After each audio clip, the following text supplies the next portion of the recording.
नमस्कार दोस्तों, आज हम लेके आए हैं एनएचएम कॉन्ट्रेक्चुअल स्टाफ नर्स की जो 3 और 4 अगस्त को जो एग्ज़ाम हुआ था उसमें से एक पेपर है ये।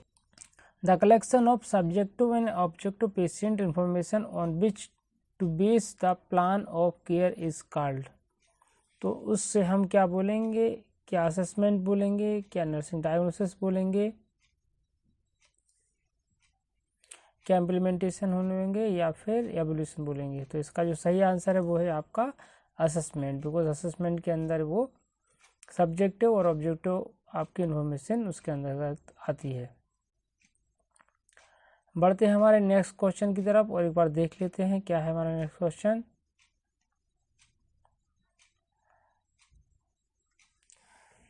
ट्रांसफरिंग द अथॉरिटी ऑफ या फिर responsibility to perform the selected nursing task in a selected situation to a competent individual is called. तो आपको बताना है कि डेलीगेशन है, एवोल्यूशन है, असेसमेंट है या प्लानिंग है। तो इसका सही आंसर वो है डेलीगेशन। जब किसी वर्क को वन पर्सन से अनदर पर्सन की ओर शिफ्ट करते हैं तो उसे हम क्या बोलते हैं, delegation. To obtain information about the underlining area is called. तो आपको बताना है कि कौन सा प्रोसीजर है या उसे हम किस नाम से बोलते हैं जिसमें किसी भी साउंड को या वाइब्रेशन को ऑब्टेन करके पता करके उस एरियाज की प्रॉब्लम फाइंड किया जा सकता है। क्या इंस्पेक्शन है, पाल्पेशन, परकूशन या ऑस्कल्टेशन। तो उसका जो सही आंसर वो है आपका परक्यूशन। इंस्पेक्शन में किसी व्यक्ति को देखकर, पाल्पेशन में टच करके और परक्यूशन में उसको ठोक के या वाइब्रेटेड प्रोड्यूस करके और ऑस्कल्टेट में सुनकर, ये टेक्निक करके यूज़ करके उसमें हम किसी भी प्रॉब्लम का फाइंड करते हैं। The patient health history and physical examination provide the nurse with information to primarily.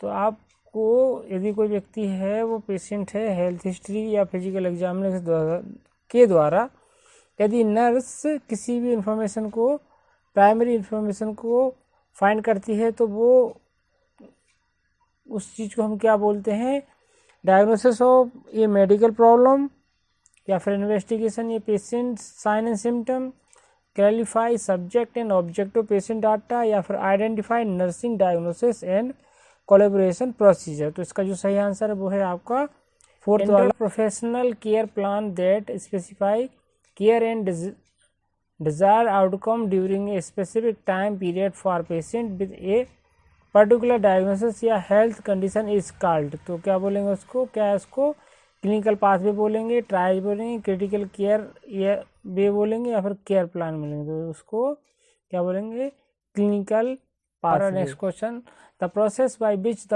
Pen signal are related from the peripheral to spinal cord and then to brain is called। तो उसको हम क्या बोलेंगे, क्या उसको sensitisation बोलेंगे, transmission बोलेंगे, transduction बोलेंगे या फिर मॉड्यूलेशन बोलेंगे। तो इसको जो सही आंसर वो है आपका ट्रांसमिशन, बिकॉज जो सिग्नल है वो कहाँ हो रहे हैं, one area to another transfer हो रहे हैं। ठीक है, हमारा नेक्स्ट क्वेश्चन है, an infection occur in the patient during the process of care in the hospital या other health care facility which was not present या incubating at the time of admission। तो यदि आप कोई पेशेंट हॉस्पिटल में admit हो रहा है और होते समय वो उस बीमारी से ग्रसित नहीं था, लेकिन जब वो हॉस्पिटल में जाता है तो वो वहाँ पे उसको बीमारी हो जाती, तो उसके हम क्या बोलेंगे, उसको बोलेंगे हेल्थ केयर एसोसिएटेड इन्फेक्शन। क्या है, health care associated infection. Who should be involve in infection control audit and surveillance activities. तो आपको बताना है कि कौन सा व्यक्ति है जो हेल्थ सर्वे या हेल्थ ऑडिट होते हैं उसमें इन्वॉल्व होता है। क्या हेल्थ नर्स रहती है या हेल्थ केयर स्टाफ रहते हैं, ओनली डॉक्टर्स रहते हैं, या ऑल हेल्थ केयर स्टाफ रहते हैं, ओनली हेल्थ असिस्टेंट्स रहते हैं। तो इसका जो सही आंसर वो है आपका हेल्थ केयर स्टाफ, बिकॉज जब भी कोई ऑडिट होता है तो उसमें जो भी हेल्थ केयर का स्टाफ रहता है वो पूरा हेल्थ स्टाफ उसके साथ में इन्वॉल्व रहता है। चलिए बढ़ते हैं हमारे नेक्स्ट क्वेश्चन की तरफ और समझते हैं क्या है question. A condition in which the infection has spread to area of the body belong the initial site of the infection is called. तो यदि किसी व्यक्ति को कोई भी इन्फेक्शन है और वो इन्फेक्शन वन एरिया से पूरी बॉडी में या होल बॉडी में यदि या फिर अदर उसमें एरियाज में स्प्रेड हो रहा है तो उसे हम क्या बोलेंगे, उसको बोलेंगे डिसमेनिटेड इन्फेक्शन। लोकल एरियाज में होता है लोकल इन्फेक्शन, सिस्टमेटिक किसी पर्टिकुलर सिस्टम के होता है, नासिकों में होता है हॉस्पिटल में, ठीक है। तो डिसमेनिटेड इन्फेक्शन इसको हम बोलेंगे। इसके बाद हमारा नेक्स्ट क्वेश्चन जो है वो है आपका 1 ग्राम ऑफ कार्बोहाइड्रेट से हमें कितनी कैलोरी मिलती है। तो हमें कितनी कैलोरी मिलती है, 4 कैलोरी मिलती है। कॉमन क्वेश्चन लेकिन बहुत ही बार रिपीटेड क्वेश्चन होता रहता है। कितनी कैलोरी मिलती है, 4 कैलोरी, ठीक है। बढ़ते हैं नेक्स्ट क्वेश्चन की तरफ। When nutrition is derived from the GI tract destined to the oral cavity via the tube या कैथेटर इज कॉल्ड, तो हम उसको क्या बोलेंगे, उसे बोलेंगे इंटरनल न्यूट्रिशन। क्या बोलेंगे, internal nutrition, because parental nutrition आपको दिए जाते हैं आईवी लाइन के थ्रू, इसी प्रकार से टोटल पेरेंटल न्यूट्रिशन भी आईवी लाइन के थ्रू जाते हैं। राष्ट्रीय के थ्रू जो न्यूट्रिशन वो उसको बोलते हैं एंटरल न्यूट्रिशन, ठीक है। अब एक चीज़ आपको बताना है कि deficiency of essential fatty acid in the diet is associated with the rough and dry skin. यदि किसी व्यक्ति की सूखी और सुस्त त्वचा होती है और वो किस एसेंशियल फैटी एसिड की वजह से होती है, और उस कंडीशन को हम क्या बोलते हैं, फेरेनोडर्मा। तो क्या बोलेंगे उसको, फेरेनोडर्मा। फेरेनोडर्मा में जब किसी व्यक्ति के एसेंशियल फैटी एसिड की वजह से कोई प्रॉब्लम क्रिएट होती है जिसमें उसकी त्वचा सूख जाती है तो उसे हम क्या बोलेंगे, फेरेनोडर्मा, ठीक है। बढ़ते हैं नेक्स्ट क्वेश्चन की तरफ।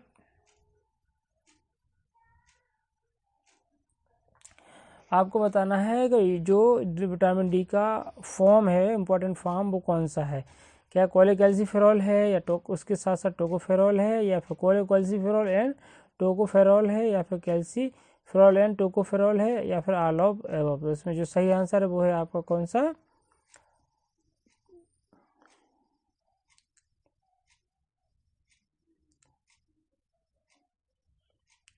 कैल्सीफेरॉल एंड कोलोकैल्सिफेरॉल, ठीक है। बढ़ते हैं नेक्स्ट क्वेश्चन की तरफ। The most common lesion associated with riboflavin deficiency is. तो जो सबसे ज़्यादा कॉमन एसोसिएटेड है यदि किसी व्यक्ति को राइबोफ्लाविन विटामिन की डिफिशियंसी हो जाए तो उसमें क्या होता है, एंगुलर स्टोमेटाइटिस होता है, लीजन होती है, एक होती है, विटिलिगो होती है। तो उसमें क्या होता है, उसमें होता है एंगुलर स्टोमेटाइटिस। इसमें जो स्किन है वो, या जो सॉरी इसमें जो जुबान है वो लाल कलर की होना लगती है। इसके बाद में नेक्स्ट क्वेश्चन है आपका, each gram of haemoglobin contain how many million of irons. तो 1 ग्राम जो हीमोग्लोबिन रहता है उसमें कितने मिलीग्राम आयरन रहता है, तो उसका जो सही आंसर वो है 3.34 mg, ठीक है। हमारा नेक्स्ट क्वेश्चन है, which of the following gland has both endocrine and exocrine. तो वो कौन सा ग्लैंड है, वो हमारी बॉडी में एक ही ग्लैंड रहता है, पैंक्रियास ग्लैंड, जो कि एंडोक्राइन और एक्सोक्राइन दोनों टाइप का वर्क करता है। हमारा 17 नंबर का क्वेश्चन है, which of the following test is done to patient suspect to have hyper functioning of hypofunctioning of adrenal. तो आपको बताना है कि वो कौन सा निम्नलिखित में से कौन सा परीक्षण उन मरीजों में किया जाता है जिसमें अधिक या फिर हाइपर फंक्शन या हाइपर फंक्शन की संदेह होता है। तो वो क्या होता है आपका सेरम कोर्टिजोल टेस्ट। क्या होता है, सेरम कोर्टिजोल टेस्ट के द्वारा आप उस जो भी है उसकी पूरी हाइपो या हाइपर एड्रेनलिज्म की कंडीशन रहती है, उसमें आप उसको पता कर सकते हैं। बढ़ते हैं नेक्स्ट क्वेश्चन की तरफ।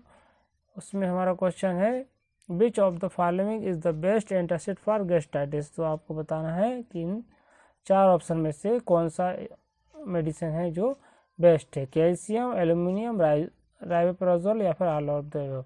तो एल्यूमिनियम हाइड्रोक्साइड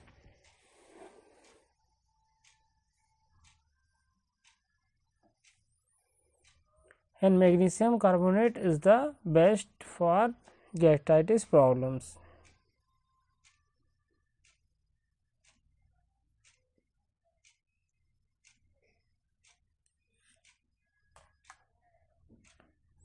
इसके बाद हमारा नेक्स्ट क्वेश्चन है the possible immediately component after gastric surgery are of the following except. सबसे ज़्यादा इम्पोर्टेंस जो आपको किसी भी चीज़ पे देना है वो आपको देना है एक्सेप्ट वाले क्वेश्चन, बिकॉज एक्सेप्ट जहाँ पे भी रहेगा वहाँ गलती होने के चांसेस सबसे ज़्यादा रहते हैं। तो आपको बताना है क्या हेमरेज को देखना है कि गैस्ट्रिक डिस्टेंशन को देखते हैं, डिस्टर्बेंस ऑफ सूचर लाइन को देखते हैं या फिर एनीमिया को देखना है। तो आपका जो सही आंसर है वो है आपको, यदि आपको इस टाइप का पेशेंट मिलता है तो आपको एनीमिया को छोड़कर बाकी सभी चीज़ों पर विशेष रूप से ध्यान देना है। तो इसमें जो है anaemia is the right answer. बढ़ते हैं नेक्स्ट क्वेश्चन की तरफ, देख लेते हैं the benefit of the preparation at pre operative education are all are the following except. तो फिर वही क्वेश्चन वापस आया कि एक्सेप्ट का जो क्वेश्चन है उन्हें विशेष रूप से हमें ध्यान देना है, बिकॉज ये सबसे ज़्यादा गलती होने वाला ऑप्शन रहता है। तो एक्सेप्ट पर हम ध्यान देंगे। तो इसमें है आपका increase awareness regarding the procedure, आपको प्रोसीजर के बारे में उसकी पूरी जानकारी देना है। Knowledge regarding the diagnostic procedure, तो आपको नॉलेज जो भी डायग्नोस्टिक प्रोसीजर उसके बारे में बताना है। इंक्रीज कोऑपरेटिव, सो आपको कोऑपरेट बढ़ाना है। इंक्रीज पेन परसेप्शन, तो यही आपका जो डी ऑप्शन है वो गलत ऑप्शन है, बिकॉज आपके पेन को उसको कम करना है ना कि उसको बढ़ाना है। तो इसका जो सही आंसर है वो है आपका 4 नंबर वाला सही आंसर है। ठीक है, इसके बाद आपको बताया प्रिस्क्राइब, यदि आप किसी व्यक्ति को प्रिस्क्राइब है 10 mg 50 mg amoxicillin is supplied to 125 mg each 5 ml, how much will be you administer. तो आपको बताना है कि यदि आपको 50 mg किसी भी व्यक्ति को दवा देना है और उसका जो कंसंट्रेशन है वो है आपका 125 mg कितना है 5 ml में, तो आपको इसका बताना है। तो सीधा सीधा है कि 1 ml में टोटल कितनी दवाई है 25 mg, तो 2 ml में कितनी हो जाएगी बराबर 50 mg। ठीक है, तो इसमें 2 ml जहाँ भी होगा उसका राइट आंसर आपका ये वाला है। तो ये पहला में ऑप्शन जो है 2 ml is the right answer. बढ़ते हैं नेक्स्ट क्वेश्चन की तरफ। Which of the following should not be done to check the response of unconscious patient. तो आपको किसी भी व्यक्ति की बेहोश व्यक्ति है तो उसमें आपको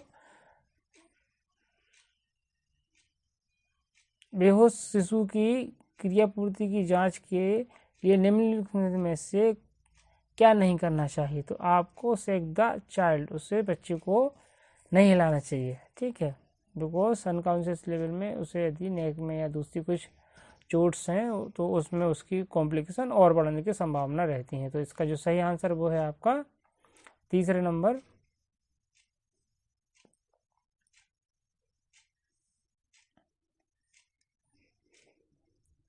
शेक द चाइल्ड आपको नहीं करना है।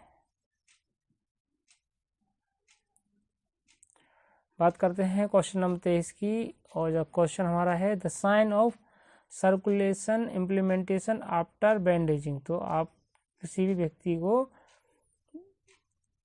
बैंडेजिंग है तो उसके लिए आपको क्या होने का संकेत है। वार्म स्किन है, ब्लू स्किन है, प्रोमिनेंट वेन है, नॉर्मल स्किन है या फिर लिम्फ नोड शोन है। तो उसका यदि आपको लग रहा है कि जो स्किन है वो ब्लू हो रही है और परमानेंट हो रही है तो वो आपका सर्कुलेशन ब्लॉक कर रहा है, तो ये आप उसको सबसे ज़्यादा ध्यान देंगे और इसको रीबैंडेज करेंगे।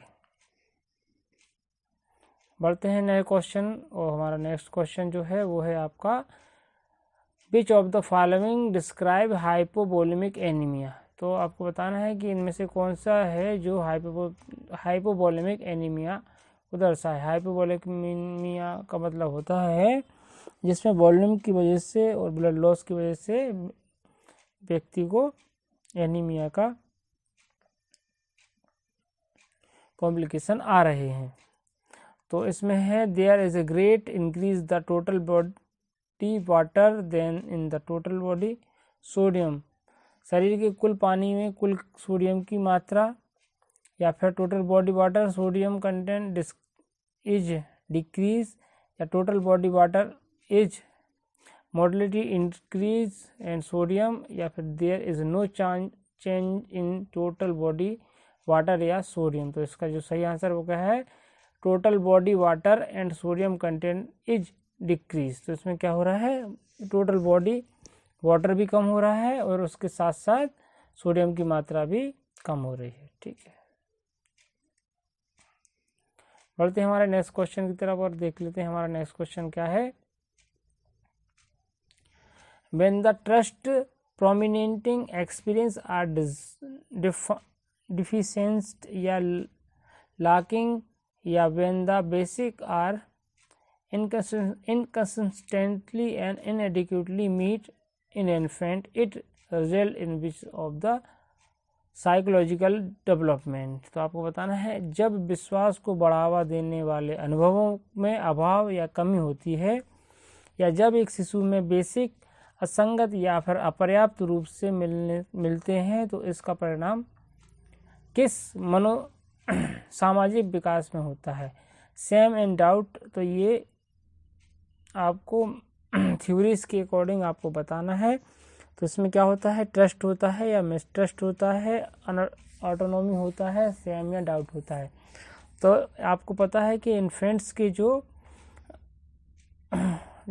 की एज में जो कॉम्प्लिकेशन आते हैं वो आते हैं ट्रस्ट वर्सेस मिसट्रस्ट वाला ऑप्शन आता है, क्योंकि इन्फेंट्स में या तो विश्वास बढ़ता है या विश्वास नहीं होता है। तो ये थ्योरी के अनुसार आपको इसमें जो सही आंसर है वो है आपका मिसट्रस्ट, बिकॉज इसमें जो उनसे जो पूछा गया है वो पूछा गया है इन्फेंट की एज में, और इन्फेंट की एज में केवल दो ही आते हैं, या तो टेस्ट और अथवा मिसट्रस्ट। तो इसमें जो ऑप्शन है वो mistrust is the right answer.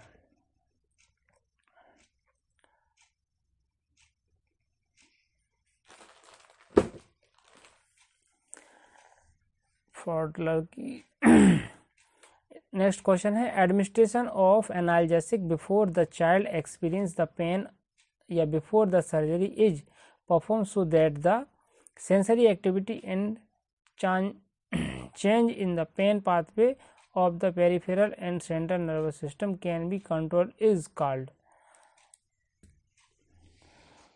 तो इसका जो आपको आंसर करना है कि बच्चे को दर्द का अनुभव होने से पहले या फिर सर्जरी से पहले एनाल्जेसिक का पूरा शासन, ताकि संवेदन सक्रिय और परिवेक्षा और केंद्रीय तंत्रिकाओं में दर्द में परिवर्तन को नियंत्रित किया जा सके। उसे हम क्या बोलते हैं, उसे बोलते हैं प्री एम्पेटिव एनाल्जेसिक। मतलब प्रोसीजर के पहले जो एनाल्जेसिक दिया जाता है उसे बोलते हैं प्री एम्पेटिव एनाल्जेसिक। बढ़ते हैं हमारे नेक्स्ट क्वेश्चन की तरफ।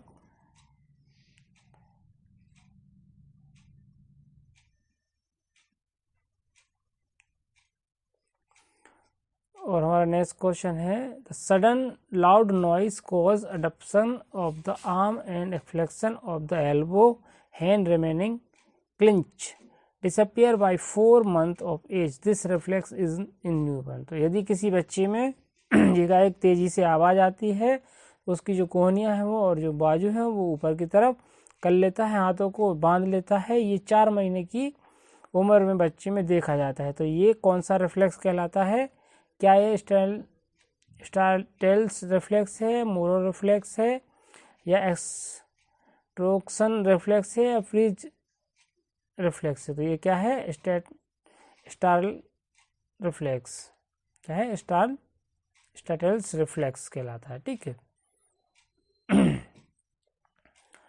क्वेश्चन है, when the child is a diagnosis with a life threatening illness but the parents act as the disorder does not exist, या फिर attempt to overcompensate